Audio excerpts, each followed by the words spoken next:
கண்டு கொண்டே கண்டு கொண்டே தோறும் தூரத்திலே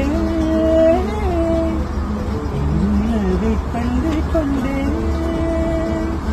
வெண்ணிலா வெளிச்சம் கிண்ணத்தில் விழுந்து நிறைந்தான் வழிந்தான் மகிழ்ச்சி வெண்ணிலா வெளிச்சம் கிண்ணத்தை உடைப்பார் உயிரை உடைப்பார் என் கண் பார்த்தது என் கை சேருமா கை சேராமலே கண்ணீர் சேருமா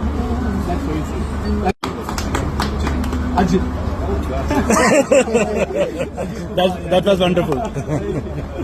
Okay. Anand, அணித்திடு, தீனா, தீனா, ஆனந்த். ஆனந்த் ஒரு சுகமான உள்ளாடை.